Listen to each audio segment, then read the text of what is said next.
How many of you guys have shoelaces on right now? Y'all can raise your hands if you do.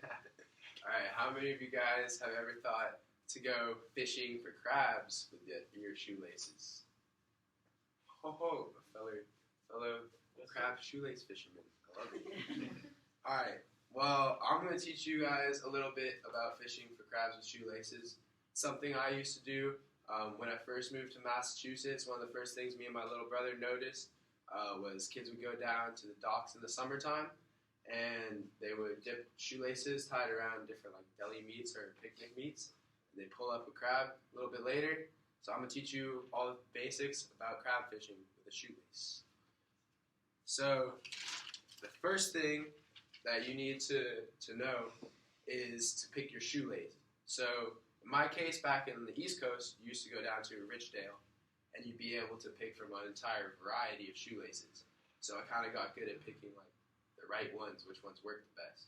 So you got to think about size firstly.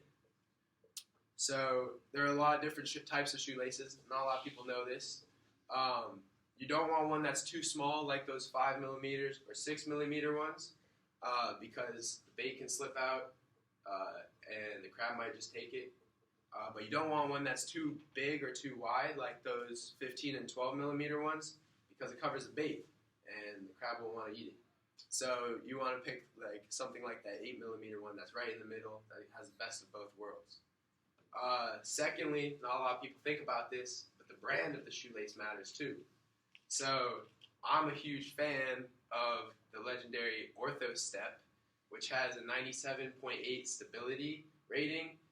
I'm not like 1,000% sure what that means, but I'm pretty sure it means that it doesn't fall apart and it's like more durable. But I do know that the worst type that they sold, at least at that store, was called Birch's Oval shoelaces, which only had a rating of 74.2, so that's way worse. And lastly, a lot of people ask me this question because I'm a seasoned pro. What is the best color to use when crab fishing? So the fact of the matter is, crabs are actually pretty colorblind. They only see ultraviolet light, so they see like blues and greens, but they don't see like reds and yellows, kind of like we see. So the color of your shoelace doesn't really matter that much. It's more like a preference, like lucky. So for me, my luckiest color, I always pick the brightest white shoelace I can. I don't know, it's just something I've been doing, and it's like a big decision. Secondly, you gotta think about your bait. So once you have your line, you need the thing that the crab's actually gonna grab and eat. So, like I said, a lot of kids would use deli meats, stuff from picnics, like hot dogs, or maybe you are by a dock and you see a fisherman and he has bait or something like that he might not have used yet, some stinky bait.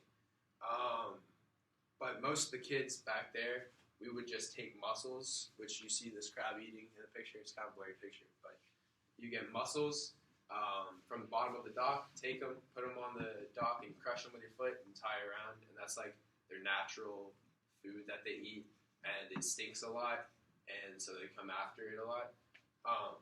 And a lot of people know this, but crabs actually feast mostly on a diet of decomposing animals. Dead animals are kind of like scavengers. And since they don't see very well, they rely heavily on their sense of smell to look out for food. So you want something oily that goes through the water so they can smell it. They're kind of like sharks or like bloodhounds. And also you have to think about size too.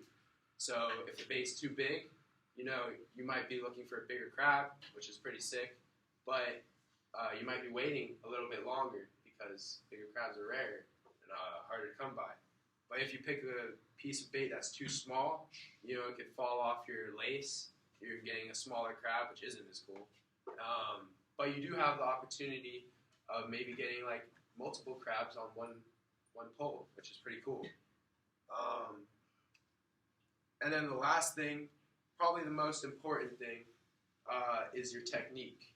So these are some kids who are fishing. You can see they're using a mussel like I was talking about. But the time of the day you should go at low tide. It's the best crabbing time. And that's because you can see the bottom, the sea floor, where you will be able to see crabs like walking along, going towards your bait. You'll know when to pick it up. And versus if you go at high tide, you might not be able to see the bottom. So you can still technically fish then, but it kind of becomes a guessing game. Like you can't see your bait. And then the second part of your technique is how fast you pull the laces. So like I know crab fishing, especially first time, it can get pretty exciting. Like sometimes a little too exciting. So maybe you just like see that crab on there and you just yank it up, but that's gonna pull the crab straight off of your line. So the real technique that I use is you wait for the crab to, like I said, you're at low tide, so hopefully you're seeing the crab. But you wait for the crab to fully get onto your bait. They get their legs around it, and they might hold on to the lace with their claws or pinchers. And then that's how you know it's like fully secured onto the bait. So you can pull it up then.